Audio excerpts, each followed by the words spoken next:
नमस्कार दोस्तों, कैसे हैं आप सब। स्वागत करते हैं अपने चैनल पे क्लास 12 केमिस्ट्री का चैप्टर 1 सॉलिड स्टेट यानी कि ठोस अवस्था और इसका भाग 5 तक हमने बता दिया है, जिसमें आप लोगों को बताया गया इकाई सेल के बारे में। इकाई सेल क्या होती हैं, फिर उसके बाद से वर्णन किया गया क्रिस्टल जालक के बारे में।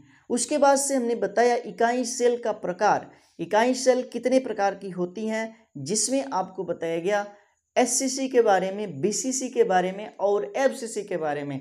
और इन सेलों के बारे में विस्तार से प्रीवियस सेशन में हमने वर्णन कर दिया है, और यदि आपने उसे नहीं देखा है तो प्लेलिस्ट में उसका वीडियो है, एक बार जरूर देखिए। आज के वीडियो में हम बात करेंगे ब्रेबेस चालक के बारे में, यानी कि 7 क्रिस्टल तंत्र के बारे में, 7 क्रिस्टल सिस्टम के बारे में बात होगा। ब्रेबेस चालक क्या होता है और 7 क्रिस्टल तंत्र क्या होते हैं और इसका एग्जाम्पल क्या है, इसके बारे में आज के वीडियो में बात किया जाएगा। और इतने आसान तरीके से आपको बताएंगे, कोड के द्वारा बताया जाएगा, ताकि ये जो 7 क्रिस्टल तंत्र हैं और इसके साथ साथ जो 14 ब्रेबेस चालक है, ये आपको आसानी से याद हो जाए। यहाँ पे चल रहा है एनसीईआरटी क्लास 12 हिंदी मीडियम के स्टूडेंट के लिए, और जो स्टूडेंट हिंदी मीडियम में पढ़ते हैं उनके लिए जो है ये वीडियो बहुत ही लाभदायक है। तो इस वीडियो को पूरा देखिएगा, स्किप नहीं कीजिएगा, और हम आशा करेंगे कि आप यहाँ से 14 ब्रेबेस जालकों के बारे में आप आसानी से सीख पाएंगे। 14 ब्रेबेस जालक क्या होते हैं और 7 क्रिस्टल निकाय क्या होता है, 7 क्रिस्टल तंत्र क्या होता है। तो जुड़े रहें नारायण सर क्लासेस के साथ, और यदि आप चैनल पर नए हैं तो चैनल को सब्सक्राइब कर लीजिएगा, बेल आइकन को प्रेस कीजिएगा और इसे अपने मित्रों में ज़्यादा से ज़्यादा शेयर कीजिएगा। तो शुरू करते हैं आज का सेशन, और आज का हमारा जो टॉपिक होगा वो क्या है, ब्रेबेस जालक। ब्रेबेस जालक यानी कि ब्रेवियस लैटिस, ब्रेबेस लैटिस बात किया जाएगा। इसी के बारे में बार बार इसको किया जा रहा है रिपीट, यानी कि इसको याद रखना है। और यहाँ से आते हैं क्वेश्चन, और क्वेश्चन को गलत नहीं करना है। अब देखना है इसको दिया किसने, तो एक वैज्ञानिक है जिसका नाम है अगस्ट ब्रेवियस, अगस्ट ब्रेबेस। तो अगस्ट ब्रेबेस ने क्या दिया था, ब्रेबेस जालक दिया था। अब नाम कितना उटपटांग लग रहा है, यहाँ पे आप लोगों को पता नहीं है कैसे कैसे नाम जो है यहाँ पे रखे जाते हैं वैज्ञानिकों के। हो सकता है कि इनका जन्म जो है अगस्त में हुआ होगा और इसलिए इसका नाम रख दिया गया अगस्ट ब्रेबेस। जैसे कि इंडिया में जो है जिस दिन को जन्म लेते हैं बच्चे, उसी दिन के हिसाब से उसका नामकरण कर लिया जाता है।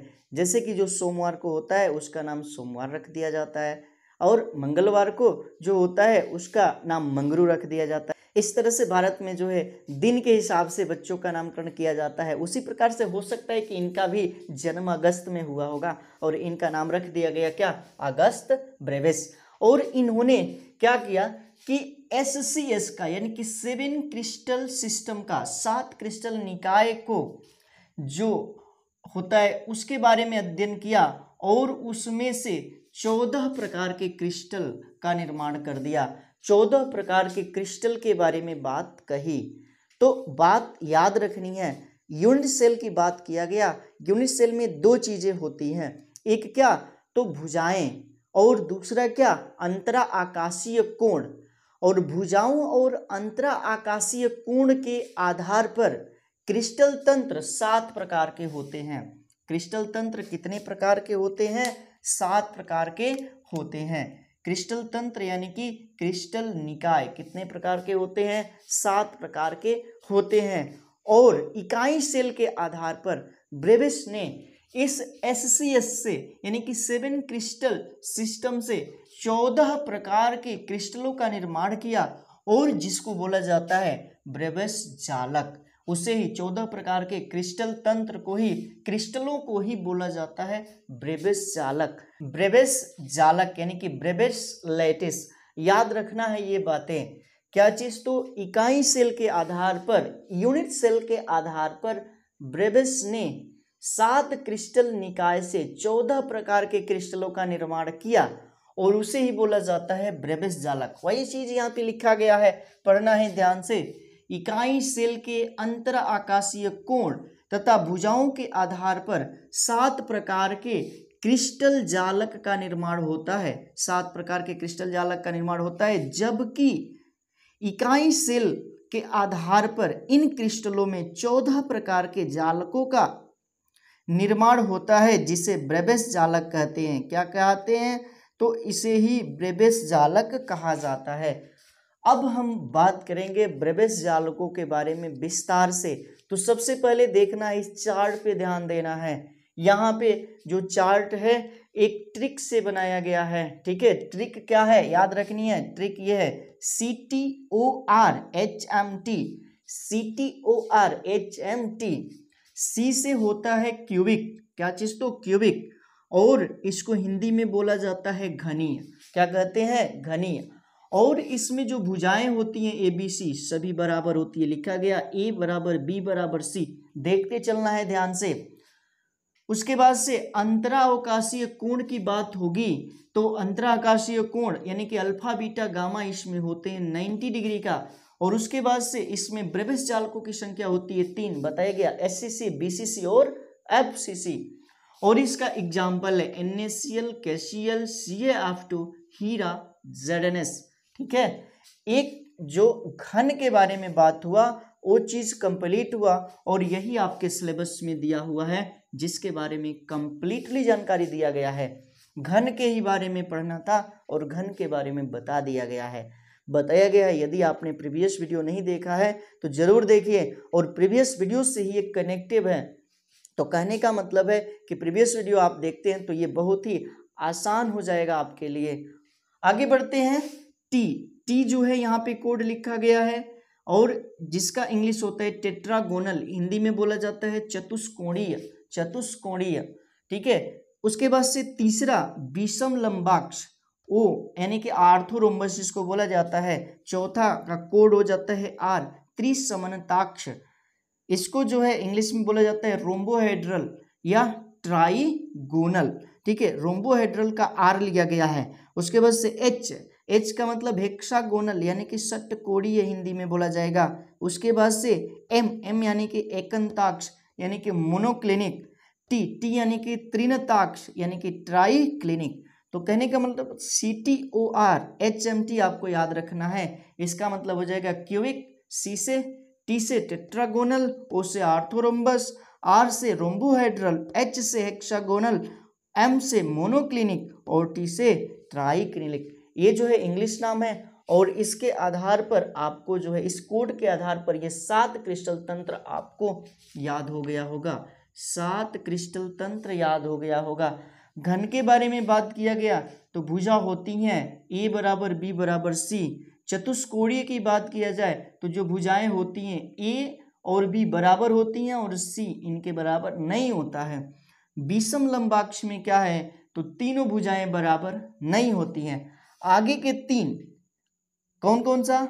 रोम्बोहेड्रल, हेक्सागोनल और मोनोक्लिनिक को ऊपर से रिपीट कर देना है। A बराबर B बराबर C, फिर A बराबर B not equal to C, यहाँ पे A not equal to B not equal to C, क्या तीनों को रिपीट करना है। और जो ये त्रिनताक्ष होता है यानी कि ट्राइक्लिनिक मोनोक्लिनिक के ही समान होता है, मतलब जैसा मोनोक्लिनिक में भुजाएं होंगी वैसे ही त्रिनताक्ष में भुजाएं होंगी। बात समझ में आ गया। यहाँ पे आगे बढ़ते हैं। अंतरा आकाशीय कोण, तो आपको CTO याद रखना है। CTO में क्या अल्फा बीटा गामा 90 डिग्री का, 90 डिग्री का, सभी 90 डिग्री का होता है।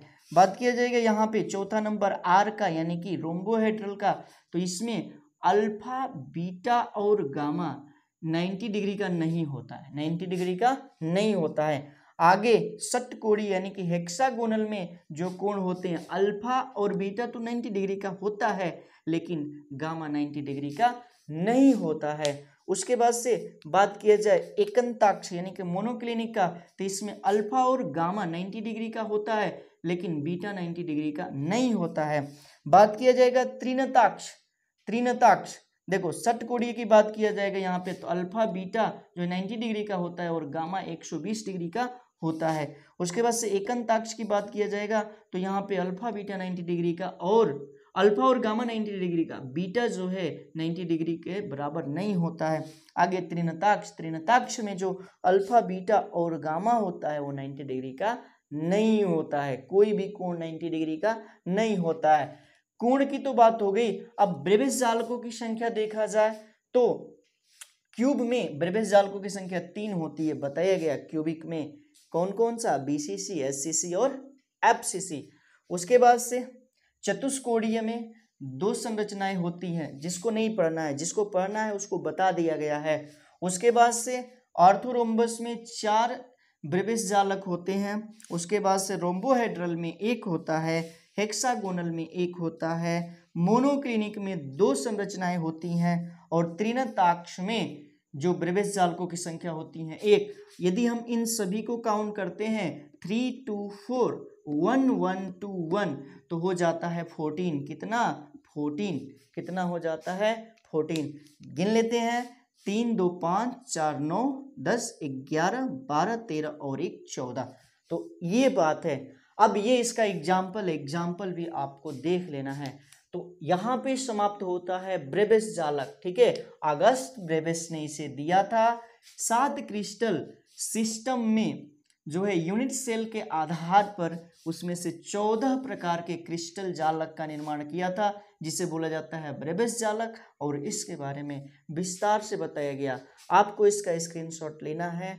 और यहाँ पे हमने कंप्लीट कर लिया ब्रेविस जालक वाला हिस्सा भी, और उम्मीद करते हैं कि आपने इसे खूब अच्छे से समझा होगा। यदि समझ में आया तो कमेंट द्वारा ज़रूर बताएं और वीडियो को लाइक ज़रूर कीजिएगा और इसे अपने मित्रों में ज़्यादा से ज़्यादा शेयर कीजिएगा। यहाँ पे जो है क्लास 12 की ये केमिस्ट्री है, चैप्टर 1 चल रहा है, जो है क्या, सॉलिड स्टेट।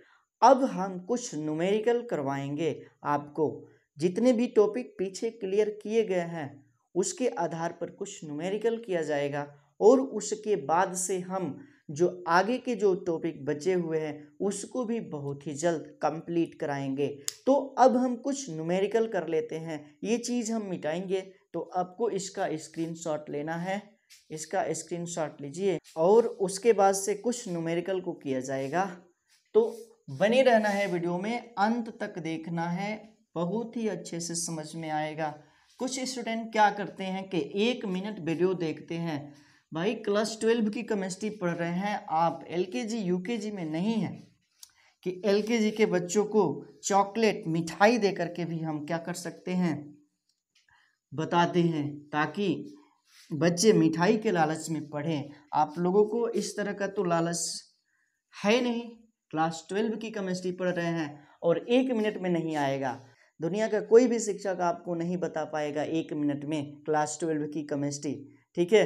तो आपको पूरा वीडियो अंत तक देखना होगा, तब जाके समझ में आएगा, ठीक है। आगे बढ़ते हैं और यहाँ पे हम करेंगे क्या चीज़, तो कुछ न्यूमेरिकल, और न्यूमेरिकल को भी सावधानी पूर्वक देखना है। और इसी तरह के जो न्यूमेरिकल हैं एग्जामिनेशन में पूछे जाते हैं, जो न्यूमेरिकल अब हम करवाने जा रहे हैं।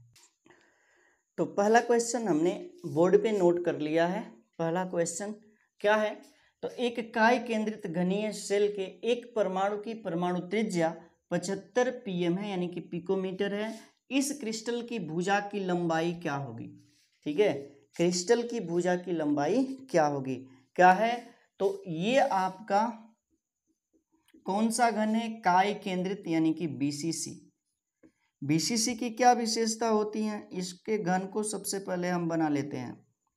और बताया गया है बीसीसी की विशेषता क्या, प्रत्येक कोनों पर एक एक परमाणु होता है, प्रत्येक कोनों पर एक एक परमाणु होता है, और इसके साथ साथ एक परमाणु केंद्र पर होता है। कहाँ पे होता है, केंद्र पर।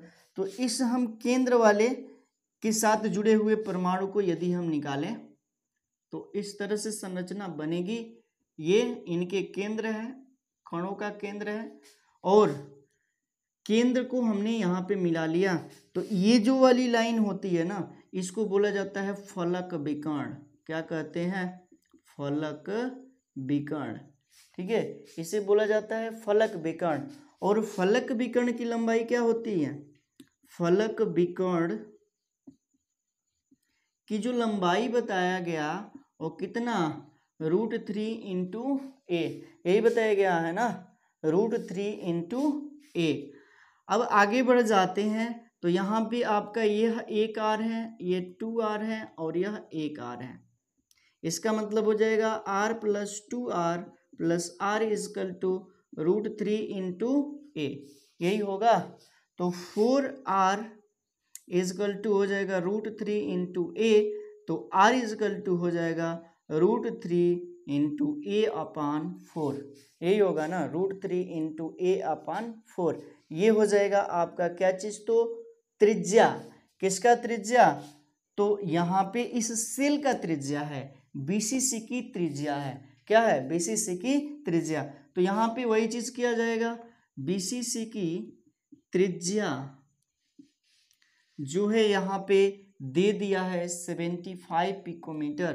तो बीसीसी की त्रिज्या बराबर होता है कितना, √3 इंटू ए अपान 4, ये दे दिया है कितना, तो इजकल टू हो जाएगा 75 इजकल टू √3 इंटू ए अपान 4। ठीक है, ये किस में दिया है, तो पिकोमीटर में दिया है। अब यही चीज हो जाएगा √3 इंटू ए इजकल टू हो जाएगा 75 इंटू 4, 75 इंटू 4, इसको जो है मल्टीप्लाई किया जाएगा 4 से, तो √3 इंटू ए हो जाएगा बराबर कितना, 300।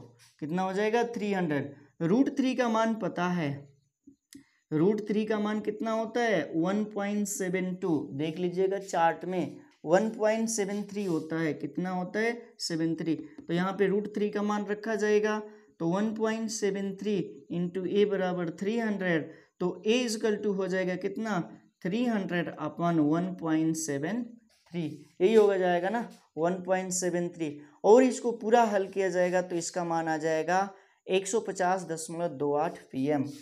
150 पूरा हल करेंगे तो आ जाएगा 150.28 pm, यानी कि पिकोमीटर। तो ये हो गया इसका हल। एक काय केंद्रित घनीय सेल के एक परमाणु की परमाणु त्रिज्या 75 pm है, तो इसके भुजा की लंबाई क्या होगी भाई, ये जो है भुजा की ना लंबाई है, क्या है, ये भुजा की ही लंबाई है, और भुजा की लंबाई हमें यहाँ पे पता चल गया। 1 pm बराबर कितना मीटर होता है, ये चीज़ यहाँ पे लिखते हैं और इसको आपको याद रखना है, देखते चलना है। 1 pm बराबर होता है 10⁻⁻12 मीटर, तो 1 मीटर बराबर कितना pm हो जाएगा, 10⁻12 pm। ठीक है, 1 मीटर का बराबर हो जाएगा कितना pm, तो 10⁻12 pm। उसके बाद से 1 एंगस्ट्रॉम बराबर क्या होता है, 10⁻−10 मीटर। 1 एंगस्ट्रॉम बराबर होता है 10⁻−10 मीटर, तो 1 मीटर बराबर हो जाएगा कितना, 10⁻10 एंगस्ट्रॉम। कितना होता है, तो 10⁻10 एंगस्ट्रॉम। देखो 1 माइक्रोन बराबर होता है कितना, 10⁻−6 मीटर, तो 1 मीटर बराबर होता है कितना, तो 10⁻6 माइक्रोन। उसके बाद से 1 नैनोमीटर बराबर होता है 10⁻−9 मीटर, तो 1 मीटर बराबर हो जाएगा 10⁻9 नैनोमीटर। इसको जो है याद रखना है, और जहाँ पे आपको आवश्यकता लगे चेंज कर दें, पिकोमीटर को या नैनोमीटर में आएगा उसको जो है चेंज कर दें। तो यहाँ से आपको ये देख लेना है, याद कर लेना है, और नैनोमीटर, पिकोमीटर या माइक्रोन या एंगस्ट्रॉम को चेंज करते रहना है। तो यहाँ पे एक क्वेश्चन हमने किया क्या, एक काय केंद्रित घनीय शेल है जिसके एक परमाणु की परमाणु त्रिज्या 75 pm है, इस क्रिस्टल की भुजा की लंबाई क्या होगी। तो आपको बताया गया कि बीसीसी है ना, काय केंद्रित बीसीसी, और बीसीसी की जो परमाणु त्रिज्या होती है क्या, √3 इंटू ए अपान 4, वही चीज लिखा गया। बीसीसी की त्रिज्या बराबर, बीसीसी की परमाणु त्रिज्या बराबर √3 इंटू ए अपान 4 होता है। तो बीसीसी की त्रिज्या दे दिया है 75 pm, वही चीज रखा गया है, बाकी सब। उसके बाद से ए का मान यहाँ पे आ गया है। तो उम्मीद है कि ये क्वेश्चन आप लोगों को समझ में आया होगा, और ऐसे ही क्वेश्चन एग्जामिनेशन में फ्रेम होते हैं और इसी तरह के क्वेश्चन पूछे जाते हैं। क्वेश्चन होते हैं आसान, लेकिन देखने से ही डर लगने लगता है कि ये क्वेश्चन हल कैसे होगा, जो पढ़ा है बहुत ही आसानी से इसे हल कर पाएगा। ठीक है, तो इसको जो है आपको स्क्रीनशॉट लेना है और अपनी नोटबुक में हल कर लेना है। अब जो है दूसरा क्वेश्चन हम देखेंगे, और दूसरा क्वेश्चन जो पूछा जाएगा वो क्या, यौगिक का सूत्र या मूलानुपाती सूत्र पर क्वेश्चन आता है। तो यौगिक का सूत्र या मूलानुपाती सूत्र क्या होता है, इस पर कुछ क्वेश्चन को हम हल करेंगे और बताएंगे भी मूलानुपाती सूत्र के बारे में भी कि क्या होता है मूलानुपाती सूत्र। तो वीडियो को पॉज करेंगे, यहाँ पे क्वेश्चन लिखेंगे, तो कुछ सेकेंड आप इंतजार कीजिए, उसके बाद से क्वेश्चन आपके बोर्ड पे होगा। हाँ, तो यहाँ पे अब हम दो क्वेश्चन लिखे हुए हैं, क्वेश्चन नंबर 2 और क्वेश्चन नंबर 3। क्वेश्चन नंबर 1 हमने हल करा दिया है। तो देखना यहाँ पे पूछ रहा है क्या, मूलानुपाती सूत्र। ठीक है, दोनों क्वेश्चन में मूलानुपाती सूत्र पूछ रहा है। तो यौगिक का दो सूत्र होता है, एक अणु सूत्र और दूसरा मूलानुपाती सूत्र। किसी भी यौगिक का जो अणु सूत्र होता है वह उसमें उपस्थित परमाणुओं की वास्तविक संख्या को बताता है। किसको, जो वह सूत्र जो परमाणुओं की, तत्वों के परमाणुओं की वास्तविक संख्या को बताए, वास्तविक संख्या को बताए, उसे अणु सूत्र बोला जाता है। अणु सूत्र, आणविक सूत्र उसे बोला जाता है। ठीक है, जैसे उदाहरण में ले लिया जाए ग्लूकोज, देखना यहाँ पे ग्लूकोज का आणविक सूत्र जो होता है, आणविक सूत्र क्या होता है, C6H12O6 होता है। ठीक है, तो कहने का मतलब है कि ये क्या है, वास्तविक संख्या को बता रहा है। इसमें कार्बन 6 है, हाइड्रोजन 12 है और ऑक्सीजन 6। ये परमाणुओं की वास्तविक संख्या है, और जो सूत्र परमाणुओं की वास्तविक संख्या को बताता है उसे बोला जाता है, कौन सा सूत्र है, अणु सूत्र है। लेकिन जो आणविक सूत्र है उस सूत्र के अनुपात वाला सूत्र जो बताता है, ठीक है ना, परमाणुओं के अनुपात वाले सूत्र को जो बताता है उसे बोला जाता है मूलानुपाती सूत्र। यानी कि वह सूत्र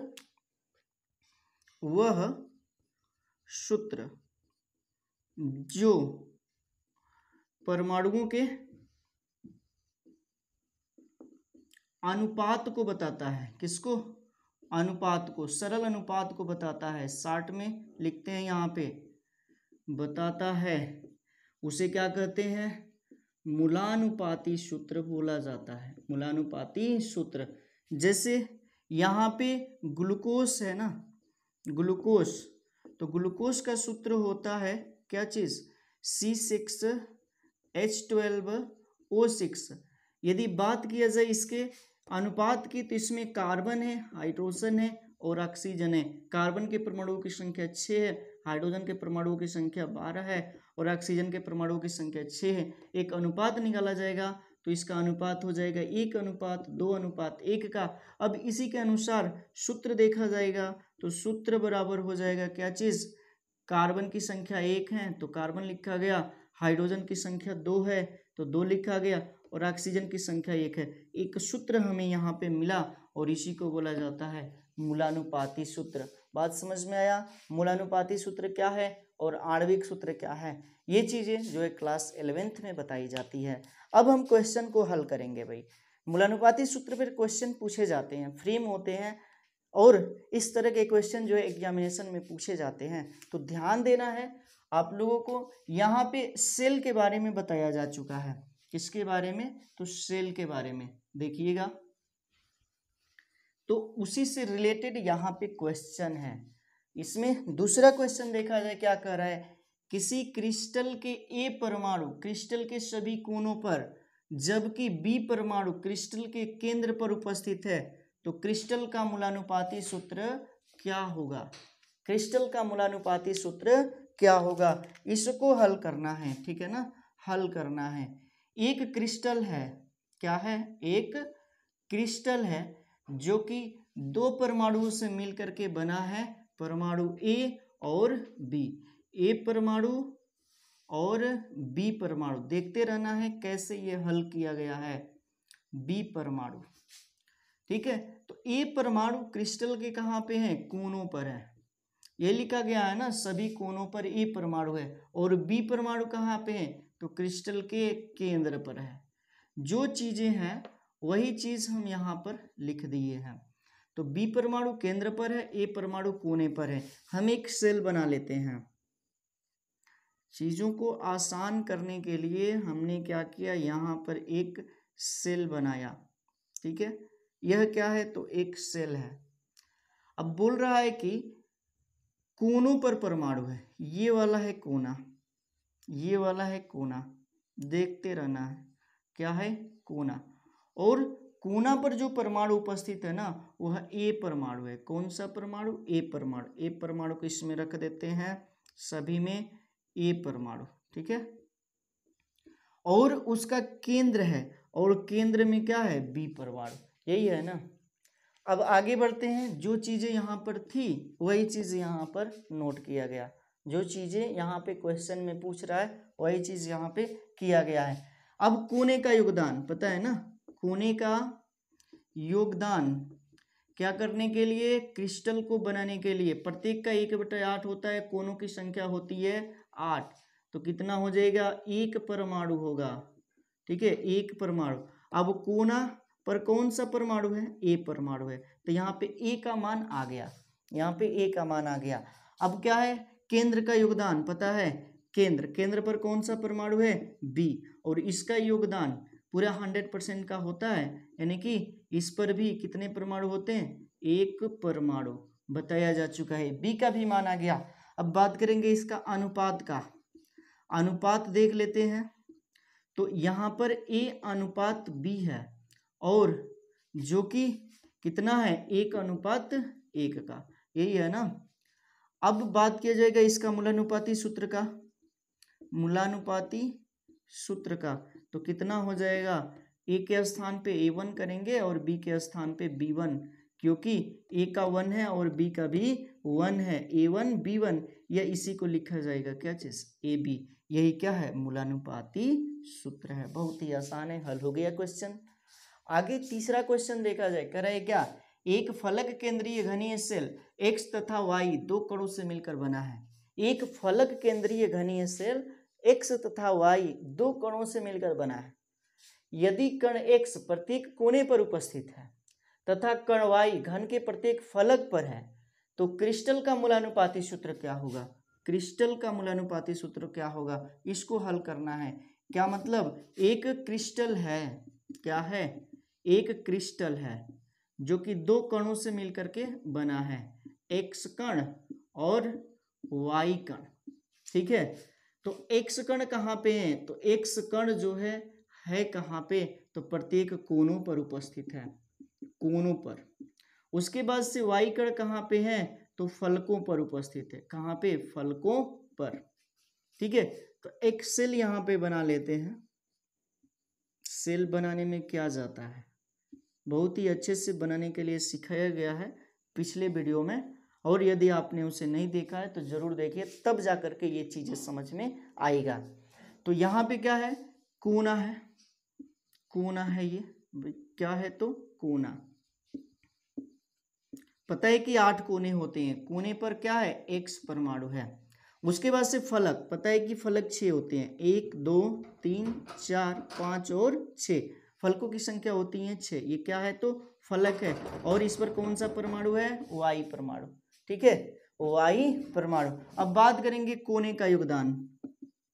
कोने का योगदान, कोना पर क्या है, x कण है ना, तो x कण का योगदान हो जाएगा, प्रत्येक का 1/8 होता है और कोनों की संख्या है 8, बराबर कितना हो जाएगा, 1 परमाणु हो जाएगा। यही होगा ना, कितना होगा, 1 परमाणु। अब क्या है, फलक का योगदान। फलक का योगदान, योगदान फलक पर कौन सा है, y कण है। कौन सा है, y कण है।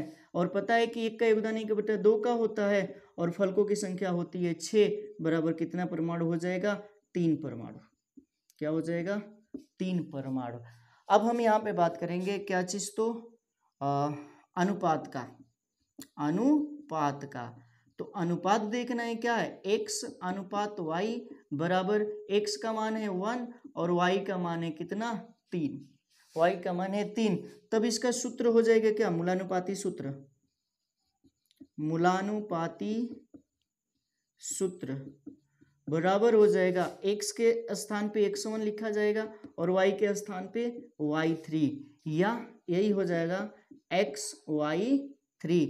ये हो गया क्या चीज, मूलानुपाती सूत्र। हो गया क्वेश्चन हल।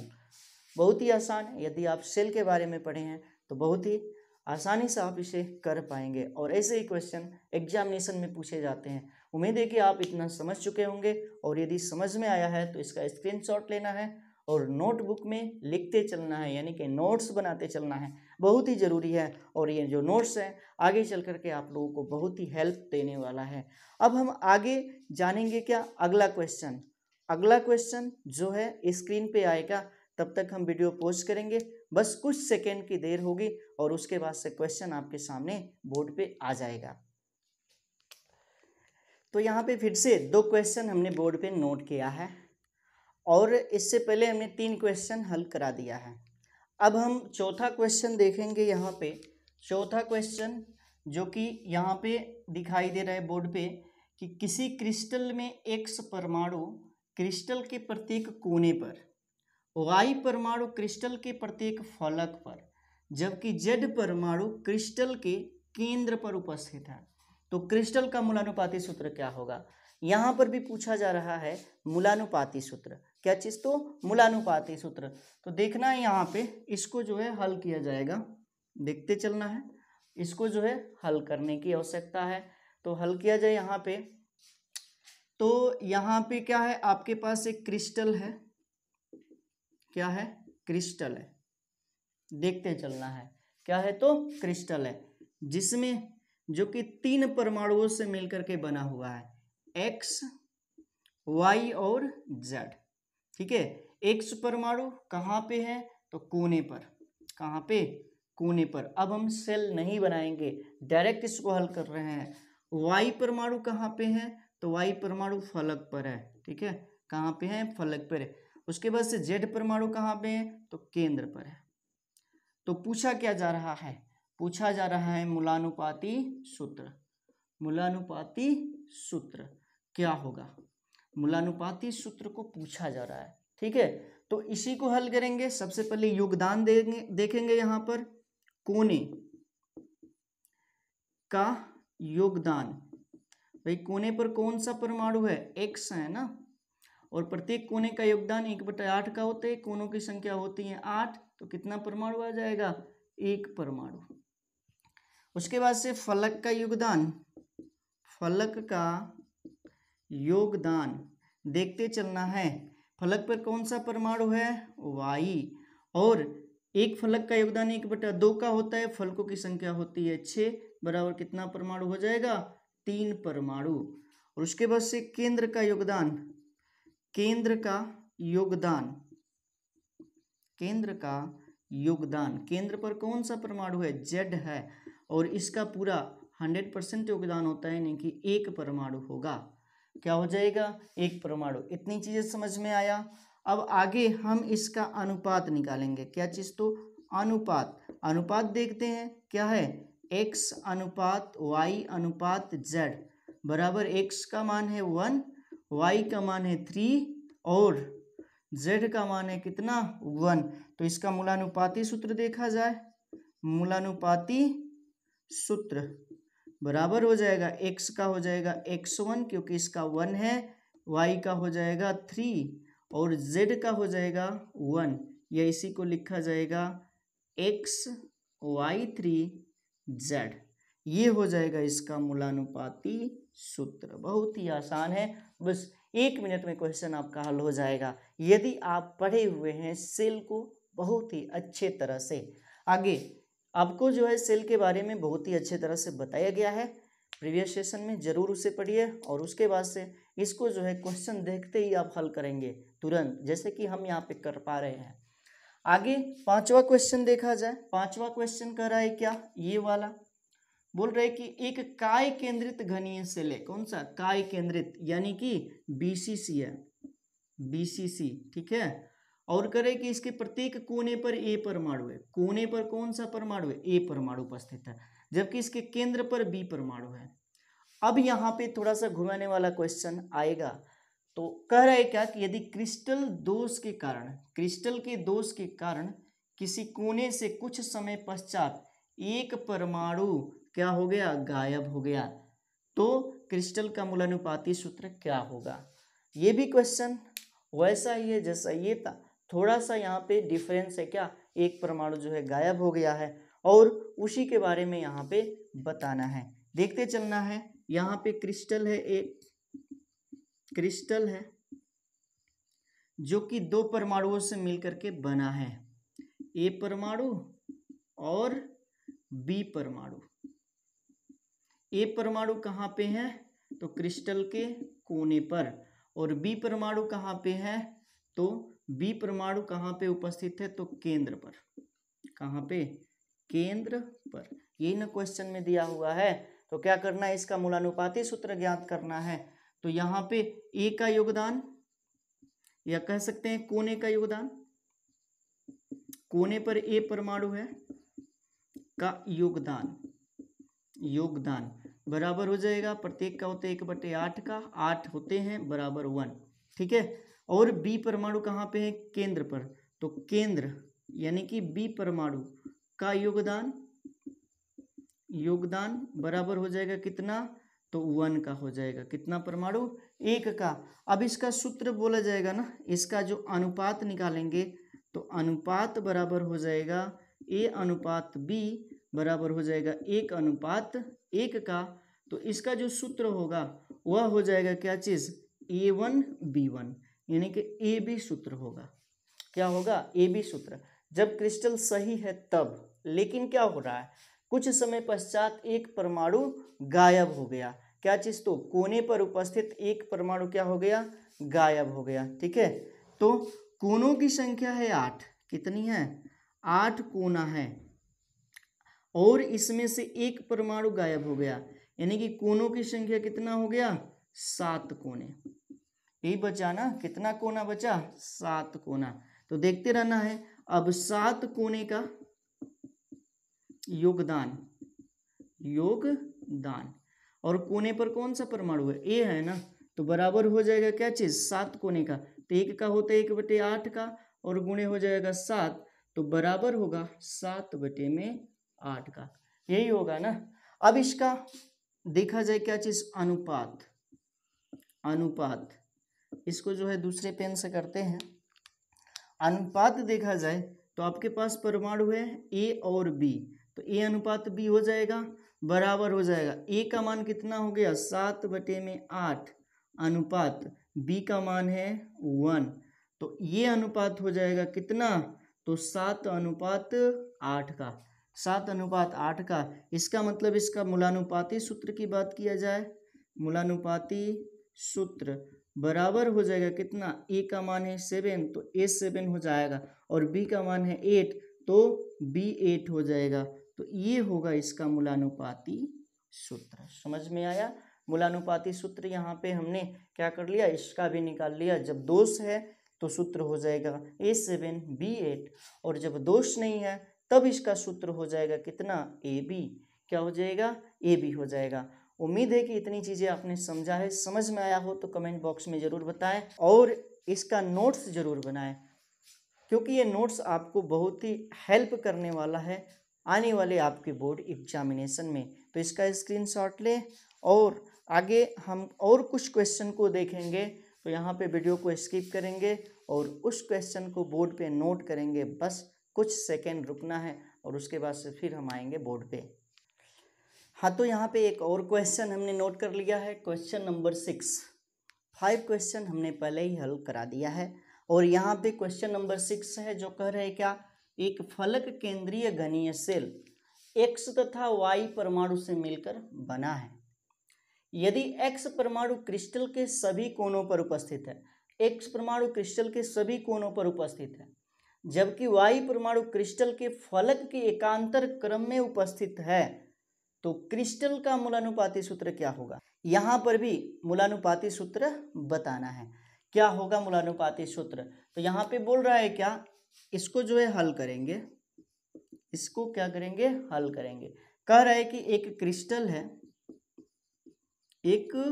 क्रिस्टल है जो कि X और Y परमाणु से मिलकर बना है, X परमाणु से और Y परमाणु से मिलकर बना है। देखना है X परमाणु कहाँ पे है, तो क्रिस्टल के सभी कोनों पर है, सभी कोनों पर। जबकि Y परमाणु कहाँ पे है, तो क्रिस्टल के फलक के एकांतर क्रम में, फलक के एकांतर क्रम में, फलक के कहाँ पे हैं, तो एकांतर क्रम में। अब बात किया जाए एकांतर क्रम, एकांतर क्रम के लिए हमें यहाँ पे एक सेल बनाना होगा। चलिए सेल को बहुत ही जल्दी बना लेते हैं। यहाँ पे हमने एक सेल बनाया और बोला क्या, X परमाणु कोने पर है, कोना कितने होते हैं, 8 होते हैं, कोने कितने होते हैं, 8। तो कोनों को हमने यहाँ पे बना लिया, ठीक है। तो ये कोने पर X परमाणु है, ठीक है। और फलक के एकांतर क्रम में, फलक तो 6 होते हैं ना, एकांतर का मतलब होता है एक को छोड़कर। तो यहाँ पे एक फलक हुआ, दूसरा छोड़ देंगे, तीसरा फलक हुआ, चौथा छोड़ देंगे, पांचवा फलक हुआ, छठा छोड़ देंगे। इस तरह से 3 ही फलक पर परमाणु होगा, क्योंकि फलकों की संख्या 6 होती है और 3 तो छूट जाएगा एकांतर क्रम में और 3 बचेगा, तो 3 ही परमाणु यहाँ पे होंगे। अब इसी का योगदान देख लेते हैं, किसका, कोने का योगदान। कोने पर कौन सा परमाणु है, X परमाणु। तो प्रत्येक कोने का योगदान 1/8 का होता है और कोनों की संख्या होती है 8, बराबर हो जाएगा कितना परमाणु, 1 परमाणु। बात किया जाए फलक का योगदान,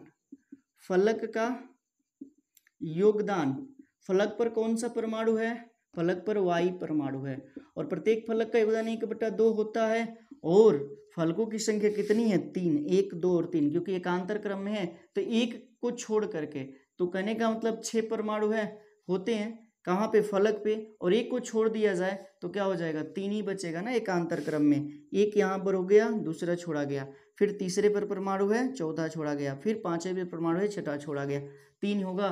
तो इसका मान आ जाएगा कितना, 3/2 परमाणु। यही होगा ना, क्या हो जाएगा, 3/2 परमाणु। अब हम बात करेंगे इसका क्या चीज, तो अनुपात का, अनुपात देख लेते हैं। अनुपात में X अनुपात Y बराबर हो जाएगा 1:3/2 का, यही होगा ना, Y का मान यही है। अब इसी चीज को हम आगे बढ़ाएंगे तो X अनुपात Y बराबर हो जाएगा कितना, तो 2:3 का, ठीक है। इसी को हल किया जाएगा तो आ जाएगा 2:3 का। अब बात करेंगे मूलानुपाती सूत्र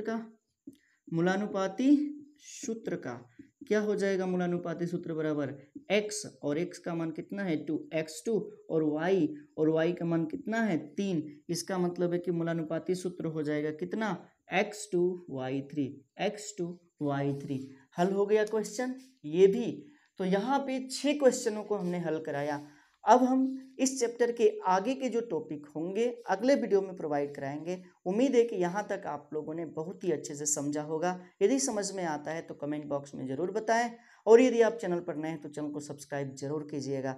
मिलते हैं अगले वीडियो में, तब तक के लिए thank you, thanks for watching. जुड़े रहें नारायण सर क्लासेस के साथ।